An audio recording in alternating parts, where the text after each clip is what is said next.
Yeah, come on. You'll be doing the talking.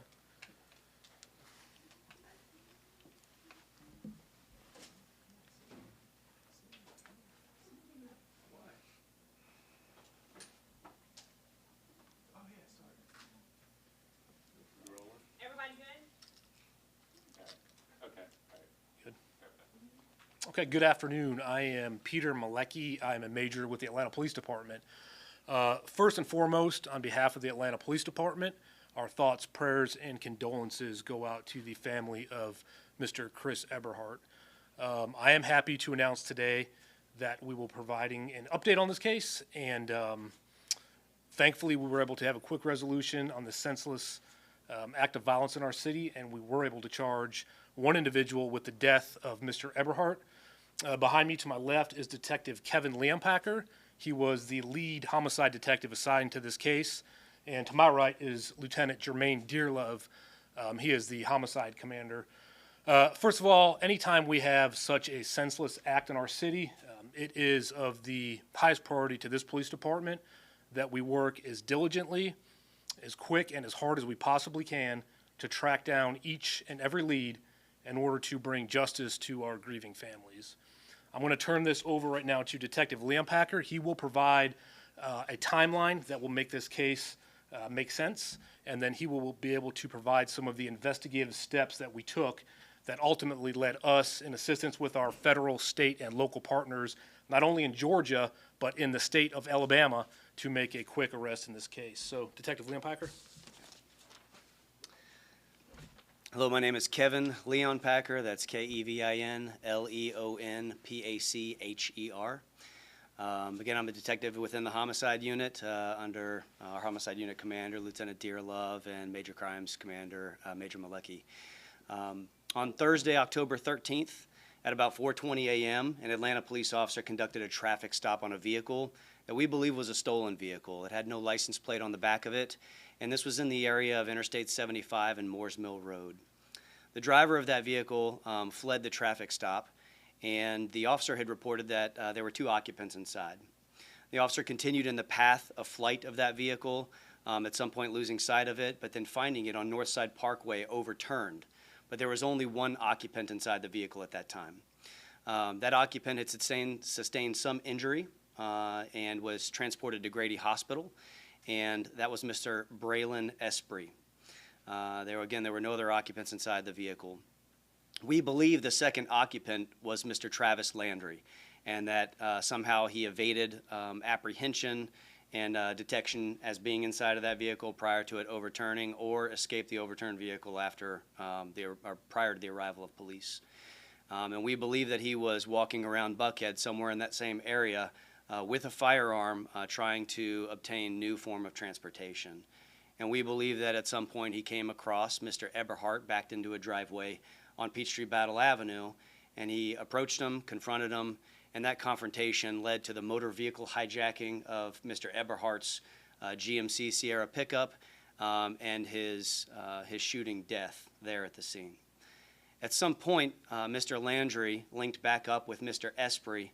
Mr. Esprit left Grady Hospital sometime around 9:30 that morning, and after the two joined back up in the pickup truck, they fled the state of Georgia in Mr. Eberhardt's pickup truck, and we tracked that vehicle to Alabama, southbound on Interstate 65. We relied on some of our federal law enforcement partners to help coordinate a interdiction attempt to intercept that vehicle southbound on Interstate 65. And local, state, and federal law enforcement agencies participated in the stop of that pickup truck as it was entering Mobile County in South Alabama. Two occupants were found inside the vehicle, Mr. Esprit and Mr. Landry, and were subsequently arrested for being in possession of the stolen automobile. They were taken to the Mobile County Jail. I communicated again with our local partners, law enforcement partners there, and hopped in the vehicle and drove straight to Mobile County. I was there at the jail until about 4 o'clock Eastern time, trying to conduct interviews with these individuals, and the next day continued processing evidence to include the victim's pickup truck. And based off of evidence that we recovered from the individuals in the vehicle evidence from inside the vehicle and the processing of that vehicle, warrants were issued late Friday night for Mr. Landry's arrest for murder, motor vehicle hijacking, felony murder predicated on motor vehicle hijacking, and possession of a firearm during the commission of a felony. I want to reemphasize that Mr. Esprit was either in the custody of Atlanta police or seeking treatment at Grady Hospital at the time that this homicide occurred. So he is not at this time a suspect in what actually transpired on Peachtree Battle Avenue at the time of the shooting. How quickly were you able to tie Mr. Landry to the crime, and how were you able to do so? We had no idea that the traffic stop at 4:20 a.m. was related to the shooting that happened at 7:09 a.m. until Mr. Landry and Mr. Esprit were found inside of the victim's pickup truck. So as soon as the vehicle was stopped and those two individuals were identified, that's when our investigation continued to identify that Mr. Esprit had an interaction with law enforcement earlier in that morning. So not until the vehicle was stopped. Two quick questions. I assume the traffic stop was because of a stolen tag. Is that, could you elaborate on the traffic stop? Sure. And also, can you tell us anything about the victim? I mean, I know you guys shared his name and age. He lived in the area.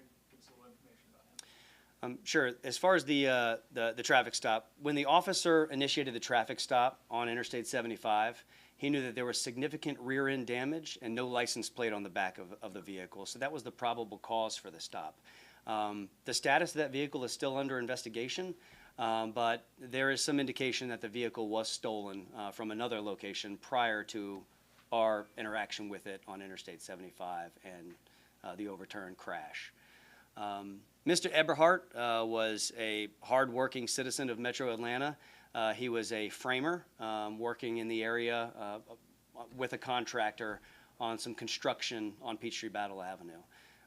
We believe that he arrived early that morning, probably to beat the traffic as he drove in from Gainesville in Hall County, and was backed into the driveway waiting the appropriate hour to begin construction on Peachtree Battle Avenue. Just to confirm, it was that driveway right next to that home on 1225 Peachtree Battle, right? The drive. Empty lot. Sure. Yeah, he was, Mr. Eberhardt was backed into the driveway at 1225 Peachtree Battle Avenue, which is essentially an empty lot that the driveway still exists, but the house no longer exists at that location. And is your belief that only Mr. Landry shot at him? Only Mr. Landry was at the scene on Peachtree Battle, not the other suspect? The investigation is still active and ongoing, and we will work to confirm that only Mr. Landry was involved in this incident or dispel that. If there's any other suspects that were involved, we hope that will reveal itself as the investigation continues. But at this time, only Mr. Landry is suspected of being involved in the violent confrontation with Mr. Eberhardt that resulted in his death. Any, you guys have any familiar with the two suspects? They have a record, or you guys know? I'm not prepared to discuss their criminal history, and I'll emphasize that Mr. Landry is only 18 years old, only turning 18 this year. But that is still a part of the active investigation as well. Are they both from Georgia, or were they from Alabama and came here and then they went back to Alabama? Mr. Landry and Mr. Esprit are both from the state of Louisiana, and my understanding from the investigation is that they traveled to the Atlanta area on Sunday, which I believe was October 9th, via Greyhound bus, and they were staying in a hotel in Canton, Georgia, and that was why they were in the metropolitan area. And their path of flight, traveling from Georgia to Alabama and traveling southbound on Interstate 65, suggests that they were traveling back to the state of Louisiana. Any other questions? Was it New Orleans or I'm sorry? any specific city in Louisiana? New Orleans, Baton Rouge? Both of them have ties to, forgive my pronunciation of the city, Arnaudville, Louisiana.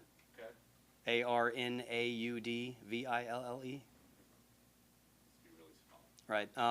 My understanding is that, again, they traveled via Greyhound bus from Lafayette, Louisiana, but again, both have ties to Arnaudville, Louisiana.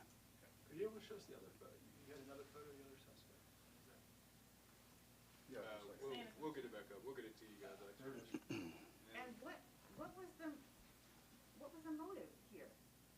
Well, what we understand from the initial interaction during the traffic stop and subsequent flight of that first vehicle was that we believe that there were 2 occupants, but only 1 was apprehended. So Mr. Landry was in Atlanta, a city that he lacked familiarity with. He was staying at a hotel in Canton. His associate was, again, either in the custody of the Atlanta Police Department and continuing into treatment at Grady Hospital. It was likely he was unable to reach him. So we believe he was in Atlanta, again, a place he was not familiar with a firearm, and he was desperate for transportation to find some other way to leave Atlanta or link back up with his associate. More questions? Can you clarify, confirm, when did you guys spot him when law enforcement spotted him in Alabama? Sure. After the shooting, was it that same Thursday or was it Friday? It was that same Thursday. So again, the general timeline is 4:20 a.m. We have the traffic stop. 7:09 a.m. residents reported hearing gunfire on Peachtree Battle Avenue. About 7:29 a.m. the victim was discovered, and after identifying him and the vehicle that he owned, it was about 3 o'clock in the afternoon that we tracked the vehicle to Interstate 65, and about 4 o'clock in the afternoon Eastern time that the vehicle was stopped and those 2 occupants were detained by law enforcement. Are they still in Alabama or are they back here in Georgia? Both Mr. Landry and Mr. Esprit are still in the Mobile County Jail in Alabama. All right, y'all, that's gonna be the last one. For these photos, we can go ahead and give them to you.